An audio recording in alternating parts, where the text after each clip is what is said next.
I'm Rachel, 29 years old, and I destroyed my brother's life. He was my world once. The kid I swore I'd protect forever. We survived our parents, built dreams together, and promised we'd rewrite our family story. But that was before he turned on me. Before he stole from me. Before he took the last piece of our childhood and shattered it with a smile. What he didn't know, what he never saw coming, was that I don't break. I plan. This is the story of how I stopped being his sister, and became his reckoning. I used to believe that blood meant something, that family was a bond unbreakable, sacred even. But when you grow up in a house where hugs are fake and silence screams louder than any argument, you start to redefine what love actually is. Evan and I were forged in that kind of cold, two kids left to raise each other in a home that looked perfect from the outside but felt like a morgue behind closed doors. I remember him crawling into my bed when the air in the house felt too heavy, his small body shaking from a fear neither of us could name. I'd wrap my arms around him and whisper, "Asterisk, we're all we've got." Asterisk, and for a long time I meant it. I really thought I could carry us both out of that darkness, that if I just loved him enough, protected him hard enough, he'd never become like them. But looking back now, maybe the rot was already inside him. Maybe I was just too blind, or too desperate, to see it. And the worst part? I didn't lose him all at once. I lost him in pieces. A lie here. A betrayal there. Until one day I woke up, and my brother wasn't my brother anymore. He was just a stranger with my childhood in his hands, smashing it to bits. That's when the blood tie snapped. That's when I knew, some people don't deserve to be forgiven just because they share your DNA. But before the betrayal, before the lies, the theft, the cold smile as he loaded my life into someone else's van, there was a promise. One I whispered to Evan 100 times growing up, especially on those nights when Dad's voice boomed through the hallway and Mom pretended not to hear. I'd hold him close, his little fists clenched in fear, and I'd tell him, "Asterisk, I'll never leave you. I swear. We're all we've got." Asterisk, I said it so often, it became a kind of prayer, a binding vow made in the flicker of nightlights and the scent of old blankets. I kept that promise for years, long after it stopped being easy. When our parents forgot his birthday, I baked him a cake with what little we had. When he got suspended for fighting, I marched to the school like I was his mother. Even when I got accepted into college, my one shot out, I didn't celebrate until I knew I could bring him with me someday. That promise lived inside me like a second heartbeat, something I never questioned. Not until much later. Not until I realized that while I'd spent my life trying to protect him, Evan had been learning how to hurt me in ways only someone you trust completely can. That promise fueled everything I did. While other kids partied or coasted, I was hustling, scrubbing bathrooms after school, selling my old clothes online, tutoring spoiled rich kids for gas money.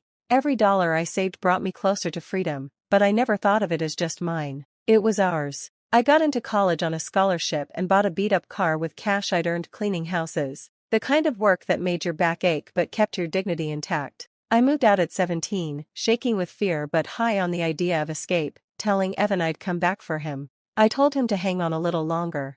And he did, or at least that's what I thought. Every night in my tiny dorm room, I'd stare at the ceiling and imagine the day I'd drive back, pack up his things, and bring him to a better life, one we built together.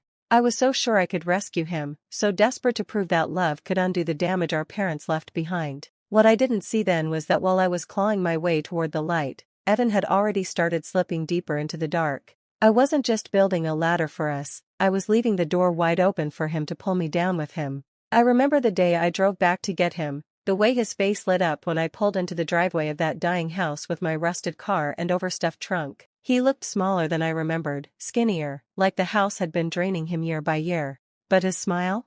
It was the old Evan, the one who used to sing off-key in the kitchen and dance like an idiot just to make me laugh. I told him, "This is it. We're finally out." He didn't say much on the ride back, just stared out the window like he couldn't believe it was real. I had cleared out space in my tiny apartment, bought him new bedsheets, stocked the fridge with his favorites.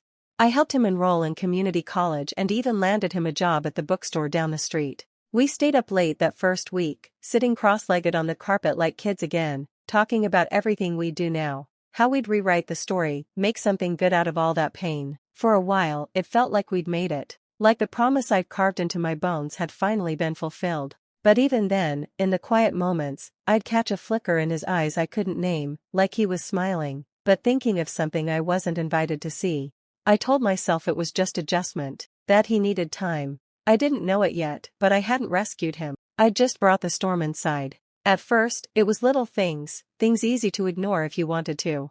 Evan would say he was going to class, but his textbooks never moved. He'd claim he was working late at the bookstore, but I'd swing by on the way home and his manager would say he left hours ago. Once, I found a pack of cigarettes in his coat pocket, and when I asked about it, he laughed and said they weren't his, a dumb excuse, but I wanted to believe it. I needed to. I'd built my life around the idea that I could save him, that all he needed was a chance. So I swallowed my doubt like poison in a pretty glass.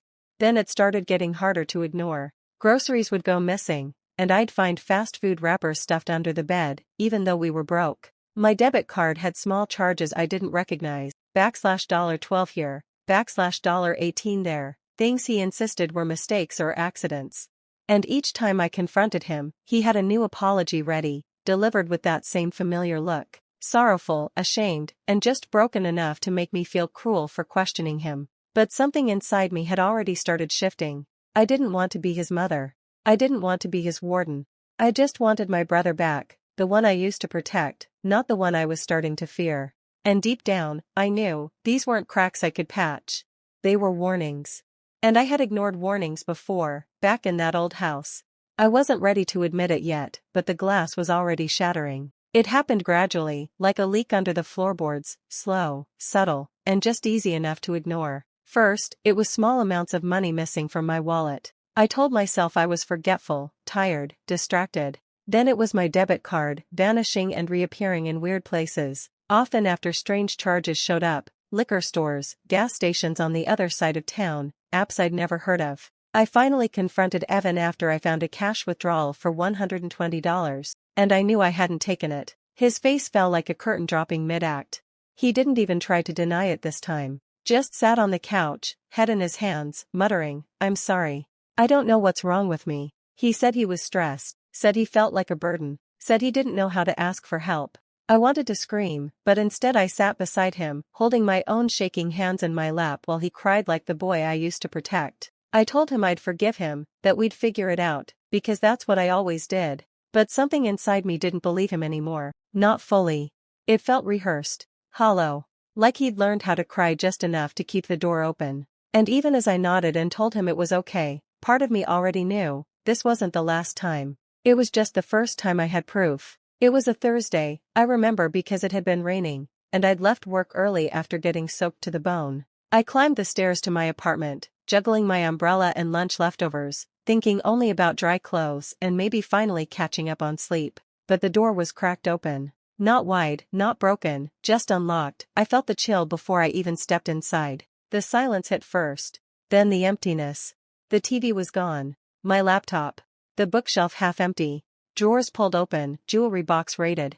My breath caught in my throat as I rushed to the closet, praying it was just a burglary, just a stranger. But when I opened the small wooden box on the top shelf and saw it empty, something inside me collapsed. The ring, my grandmother's ring, the only piece of her I had left, was gone. Not stolen. Taken, and in that moment, everything connected. The lack of forced entry. The neighbor's voice in my head mentioning someone moving out that morning. My phone shook in my hand as I texted him, "Did you rob me?" A few minutes later, his reply popped up like poison on the screen, "You always thought you were better than me. Consider this even." Then he blocked me. Just like that. No lie, no excuse, no apology this time. He didn't vanish, he unmasked, and standing in the wreckage of my apartment, staring at the hollow spaces where my life used to be, I felt something shift in me forever. I wasn't sad. I wasn't even angry. I was done. I stood there in that stripped-bare apartment, holding my phone like it was a grenade that had already gone off. His words stared back at me, cold, deliberate, venomous. Consider this even. It wasn't just the theft. It wasn't just the ring. It was the way he said it, like I deserved it. Like my love for him was a weapon he got to turn back on me. And just like that, something inside me fractured. Not loud, not dramatic. It was quiet, the way frost creeps across glass in winter. I didn't cry. I didn't scream. I didn't even move for what felt like hours. I just stared at the place where the TV used to be, where he used to sit, where we used to laugh like idiots about bad movies and broken childhoods. And then, the silence turned to steel. I realized he hadn't just stolen from me, he'd taken my faith in him, chewed it up, and spit it back in my face with a smirk. That was the moment the switch flipped. Not emotionally, strategically. Because the part of me that wanted to save him was finally dead. All that was left was the part that wanted to make sure he could never do this to anyone else again, especially not me. The brother I'd loved was gone. The man who replaced him had declared war. And I don't lose. The strange thing about betrayal is that it doesn't always erupt in chaos, sometimes it crystallizes into clarity. That night, I didn't cry into my pillow or curl up in defeat. I sat at the kitchen table with the one thing he hadn't taken, my old iPad, collecting dust in a drawer. Evan had used it once, months ago, to check an email, and I remembered because he'd complained about the screen being cracked. I turned it on. It was still linked to his burner Gmail, the one I once warned him not to use for sketchy things. And as it lit up, full of unread messages, PayPal notifications, and sketchy online marketplace threads, I realized something. I wasn't going to let him disappear into the night like some ghost who got away with it. I was going to track every dirty breadcrumb he left behind, calmly, methodically. No confrontation. No threats. I scrolled through transaction histories, screen-captured deals he made selling stolen electronics, traced a few usernames until I hit pay dirt. One buyer had used a real name, a shipping address. I started a new folder on my desktop, Evan Evidence. Every click, every receipt, every login, I gathered it all. Because this wasn't about vengeance fueled by rage. It was about control. Evan had taken everything from me thinking I'd crumble.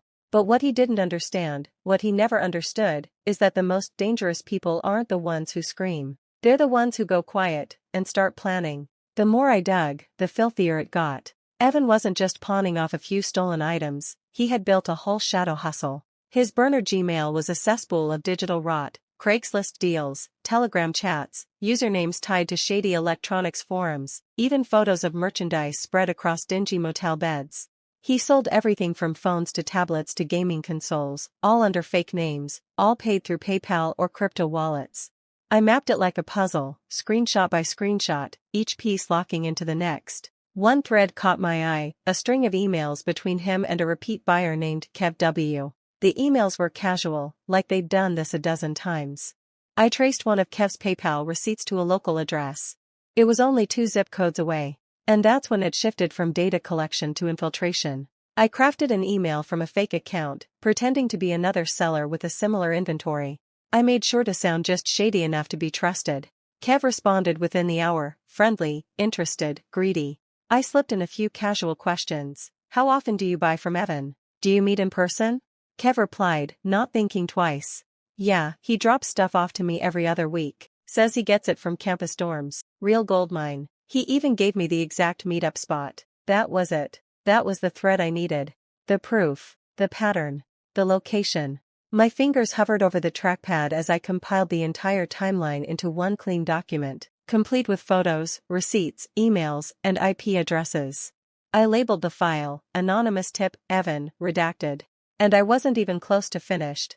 Kev was the type of guy who talked too much when he thought he was in control.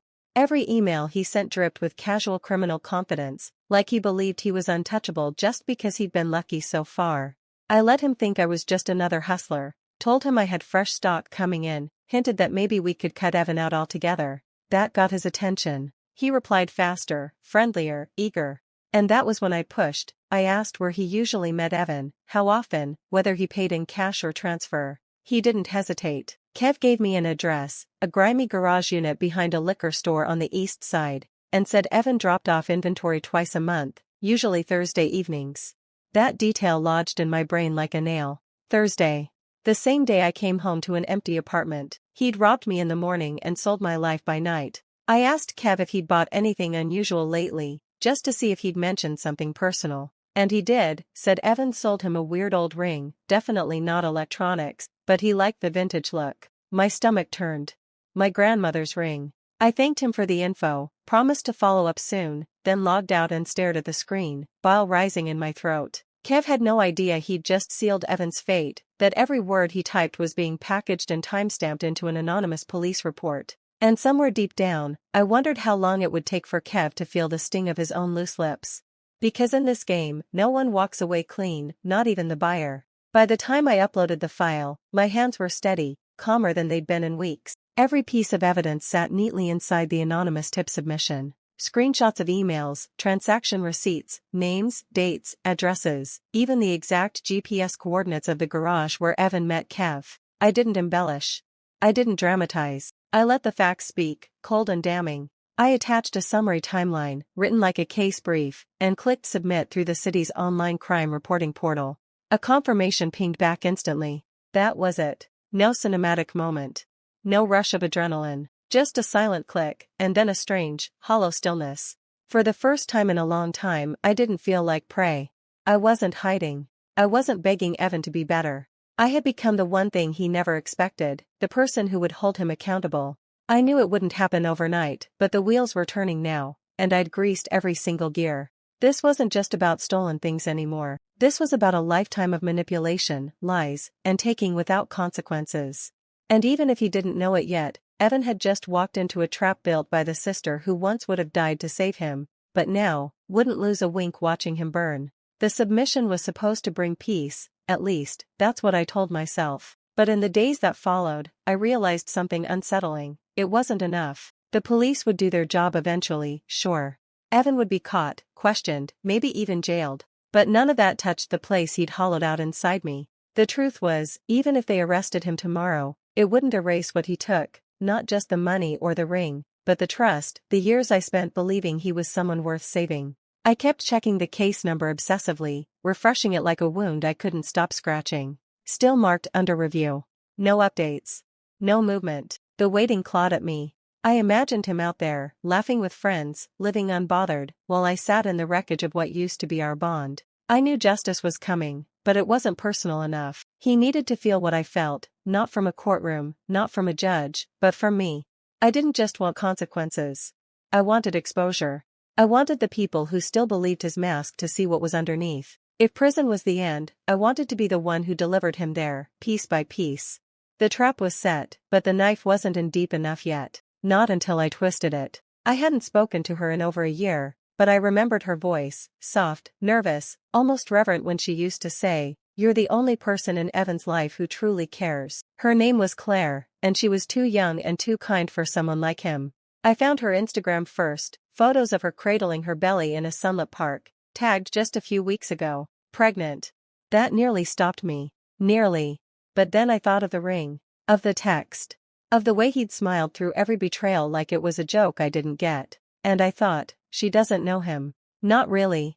I messaged her with a simple request to meet. She replied within an hour, hesitant but polite. We met at a quiet coffee shop the next day, and I came armed with everything: printed emails, bank screenshots, photos of her boyfriend carrying my stolen TV into a van. I didn't speak with venom, I spoke with precision. Her face crumbled slowly, like wet paper, as I laid it all out. When I handed her the image of Evan snorting something off my dresser, a photo from 2 years ago I'd never had the heart to delete, she broke. In the middle of that cafe, she whispered, "I'm pregnant with his child." And I said nothing, because I'd already said enough. She thanked me, hugged me, then walked out, not even touching her drink. 2 days later, I heard through mutual friends that she'd left him, took her things, told his friends, exposed everything to his employer. Evan had lost his home, his job, and the one person who still saw the best in him. And the beauty of it?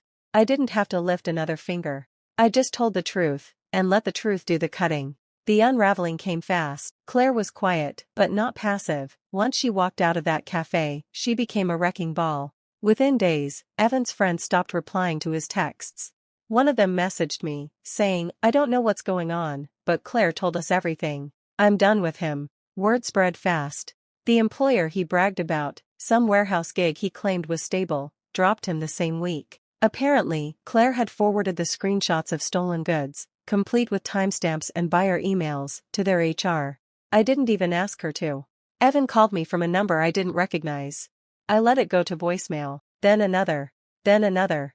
When I finally listened, his voice cracked like it used to when he was a kid, except now, it wasn't fear. It was desperation. "I don't know what happened. Everyone's gone. I don't have anywhere to go. Please, just talk to me." I deleted the messages. He tried texting. "I messed up. I need help. Please, sis." I read it twice. Then I replied, "Now you know how it feels." He didn't respond. And that silence? That was the first real apology I ever got. Everything he'd used to build his illusion, the charm, the lies, the people, it had all collapsed under the weight of the truth. And for the first time in my life, I didn't feel guilt. I felt clean. It came late at night, one of those hours when the world feels like it's holding its breath. My phone lit up with an unknown number. I almost didn't answer. But something in me, curiosity, maybe, or closure, made me swipe. I didn't speak first. I just listened. His voice cracked immediately. No bravado this time. No blame. Just breathless, broken begging. He said he didn't know where to go, that Claire was gone, that his friends had turned on him, that he didn't mean to hurt me, that he was in a dark place and needed someone. Every phrase was a splinter from the past. Echoes of nights when we were kids and I used to hold him through storms, through dad's yelling, through mom's silence. But now it felt hollow, rehearsed.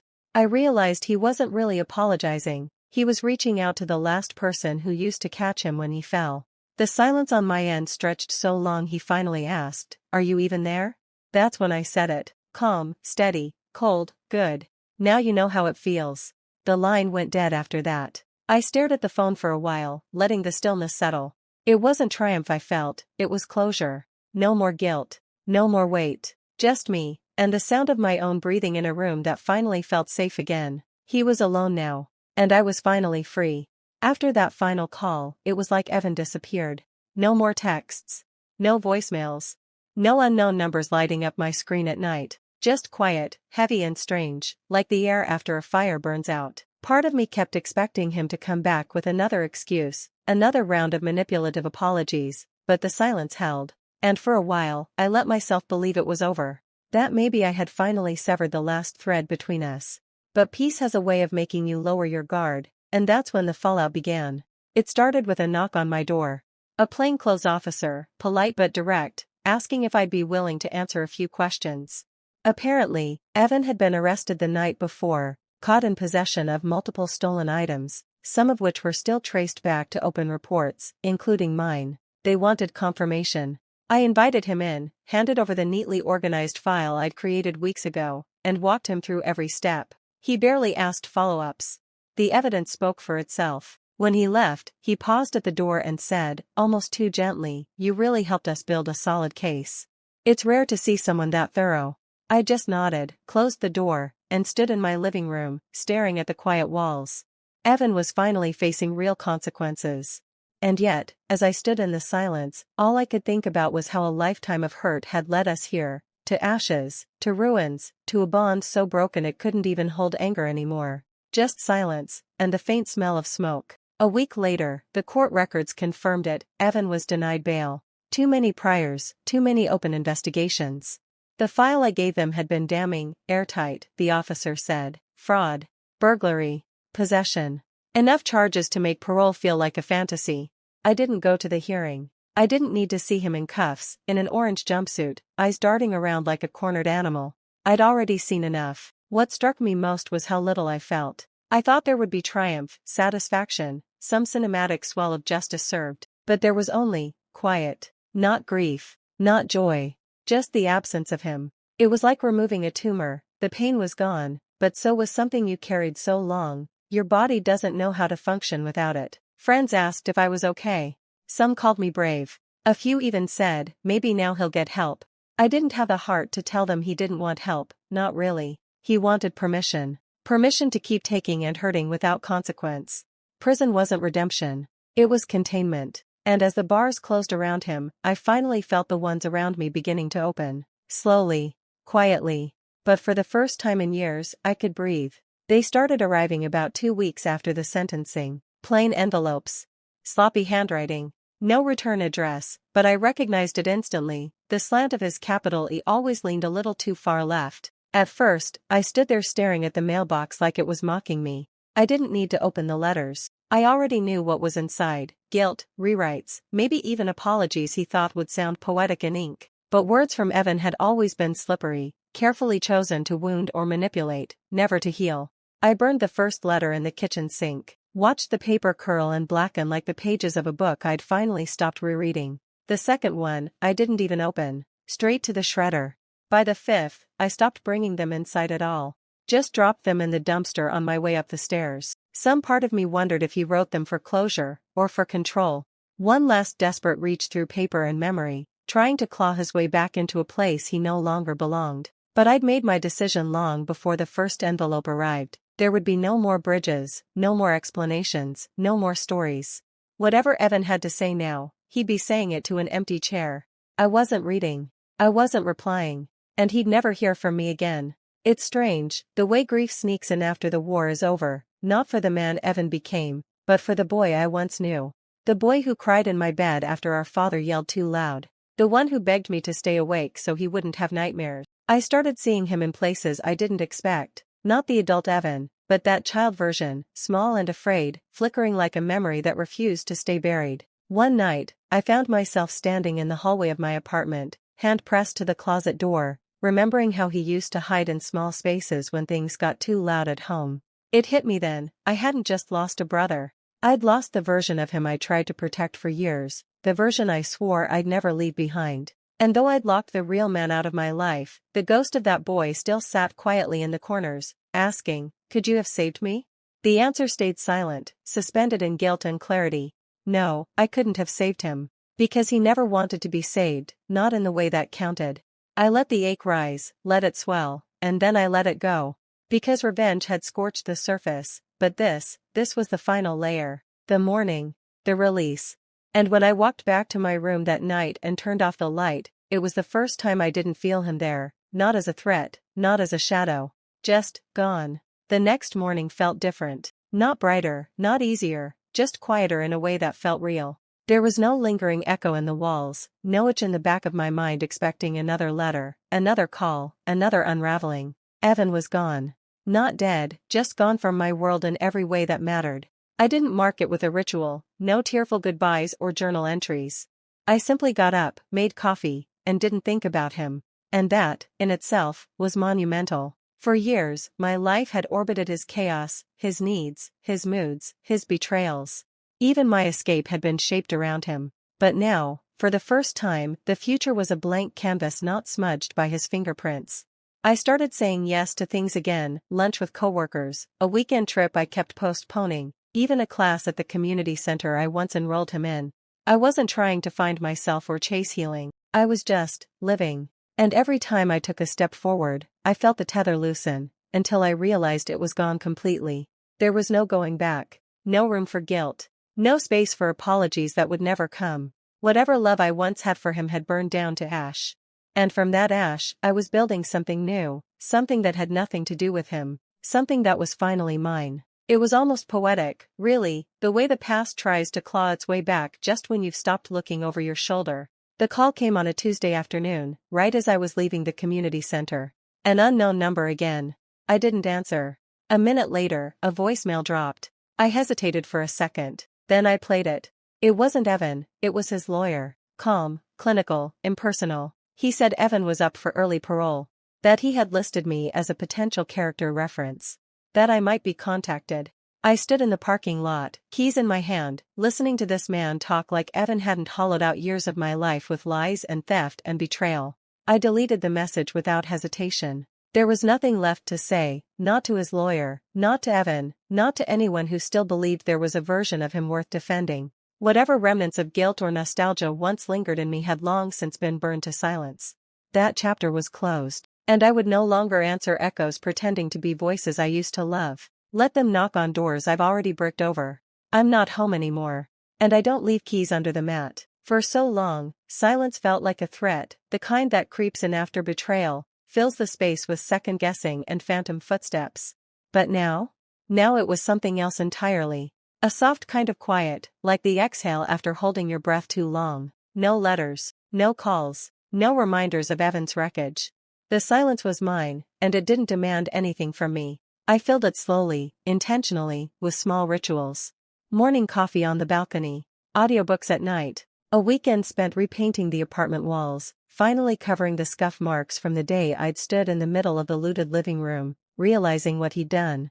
Every stroke of paint felt like a small reclamation. I stopped checking the mailbox with dread, stopped wondering what he might be thinking. It wasn't forgiveness, it was absence. A clean, echo-free kind of stillness. I began sleeping without dreams. The nightmares stopped. And in that deep, wordless quiet, I started remembering who I was before my life became a battleground. The silence didn't haunt me anymore. It held me, wrapped me up, reminded me that peace isn't loud, it's the space we protect once we've cleared the rubble. And I had never protected anything more fiercely than this quiet I'd fought to earn. It's strange how healing doesn't come in grand declarations, but in the smallest, quietest moments, the kind you almost miss if you're not paying attention. Like laughing at something on TV and realizing it's the first time it's come naturally in months. Or catching your reflection in a shop window and not seeing the weight behind your eyes anymore. I started saying yes to people again, coffee dates, volunteer days, even a weekend hike with coworkers. I didn't explain where I'd been.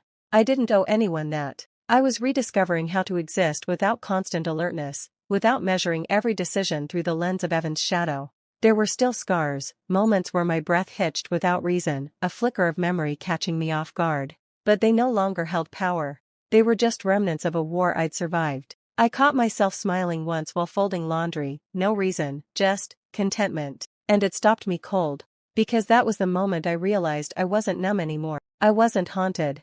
I was almost human again. And that almost? That was everything. Because it meant I was getting there. On my own terms. No ghosts.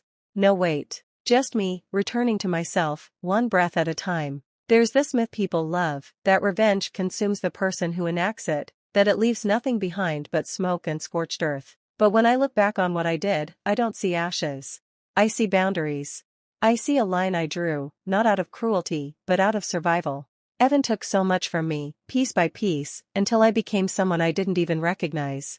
And maybe revenge didn't stitch those pieces back together, but it stopped the bleeding. It gave me the distance I needed to finally breathe without flinching. I didn't destroy him in anger, I exposed him in truth. And that truth was never meant to punish, it was meant to end something. A cycle. A lie. A weight I was never meant to carry. People will say I should have forgiven, turned the other cheek, let karma take its course. But those people never watched someone they loved rot from the inside out. They never held a thief in their arms and called him brother. No, I didn't become bitter. I became clear. And in that clarity, I lit a fire, not to burn him, but to light the path away from him. And when the flames rose, I walked through them, not untouched, but unconsumed, because that fire? It didn't burn me. It freed me. The real work, I've learned, doesn't happen in the moments you can post about. It happens in the quiet, when no one's watching. When there's no applause, no validation, no one saying, "You're so strong." Healing isn't linear, and it isn't loud. It looks like getting up on a rainy morning and choosing to make your bed anyway. It's taking a walk just to feel your legs move beneath you, choosing to eat when your appetite's not there, turning your phone off because the silence doesn't scare you anymore. It's walking into a store where he once shoplifted behind your back and not flinching at the memory. It's hearing a song you used to cry to, and not crying anymore. I've learned that the most important parts of myself aren't built in the aftermath of chaos. They're built in the ordinary. In the sacred stillness of days when I choose peace over replaying everything that happened. The world doesn't know the storm I survived, but I do. And I carry that knowing in the way I move through my life now. Not hardened, not shattered, just quieter, stronger. I don't need to prove I'm okay. I just need to be okay, in the moments that matter. The ones no one sees. Freedom, I've come to realize, isn't a moment, it's a decision you make again and again, until it becomes who you are. It's not walking away once. It's staying gone. It's not feeling strong once. It's remembering you don't have to carry what broke you. And I finally felt it, that settling in my bones, like I had stepped out of the long corridor of survival and into a life that belonged to me. I moved apartments, not to escape the past, but because it was time. I hung pictures I'd been meaning to frame for years. I booked a solo trip without telling anyone. I didn't need a reason, I just wanted to go. The air didn't feel heavy anymore, my laughter didn't sound borrowed. And when I thought of Evan, if I thought of him at all, it was with a strange, painless distance. Like remembering a street you used to live on that no longer exists. He didn't live here anymore. Not in my home, not in my story, not in me. I wasn't surviving him. I wasn't reacting to him. I was writing a life that had nothing to do with him. And that kind of freedom, the quiet, unshakable kind, is the kind that stays. For the longest time, all I could see were the things I'd lost: trust, innocence, family, time. It felt like Evan had taken a wrecking ball to the most sacred parts of my life and left nothing behind but rubble. But now, with distance and silence between us, I started noticing what had survived. The part of me that still believed in truth, that refused to become like him, even when I had the chance. The part that knew how to love fiercely, even if it had been misused. My ability to rebuild, to see broken things and still imagine beauty. I'd saved my compassion, my fire, my sense of justice. And somehow, even after all the betrayal, I had saved my capacity for joy. I hadn't let him poison me. That was the real victory, not that I'd exposed him, but that I didn't become him. He tried to strip everything away, but he never touched the core of me. I had protected something precious, even when I didn't realize I was doing it. And now, I was holding it with both hands, the soft, resilient truth of who I am. What I saved wasn't just my life. It was myself. There was one lie I clung to longer than I should have, even after everything, even after the revenge, the silence, the healing. It whispered in the back of my mind in the quietest moments, soft and poisonous. If I'd tried harder, maybe I could have saved him. That lie had wrapped itself around my spine for years, disguising itself as loyalty, as love, as guilt. But it was still a lie. Because I had tried, harder than anyone ever should. I'd fed him when our parents didn't, carried him through college applications, cleaned up after his messes, paid off his debts, covered his tracks. I gave him chances that cost me pieces of myself. I was never his jailer, never his maker, only his sister. And in that final realization, the weight cracked and fell away. Evan wasn't broken because I left. He was broken because he chose to stay that way. And I finally understood that saving someone who doesn't want to be saved is just another form of self-destruction. That was the last lie I let die. And when it did, I didn't cry. I didn't mourn. I just breathed a little deeper, stood a little taller, and felt something like peace settle into the space it used to haunt. Because I had nothing left to fix, nothing left to carry, and nothing left to blame myself for.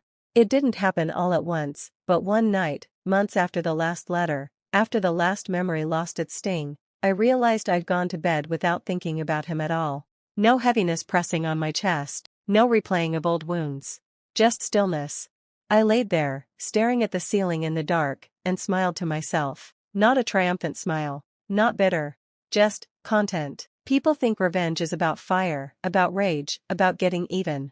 But for me, it was never about making Evan hurt. It was about making sure he couldn't hurt me anymore. And that mission was complete. He's still in prison. He still writes. I still burn the letters without reading them. Not out of spite, out of finality. Because that chapter is done. I mourned the brother I thought I had. I avenged the sister I became to survive him.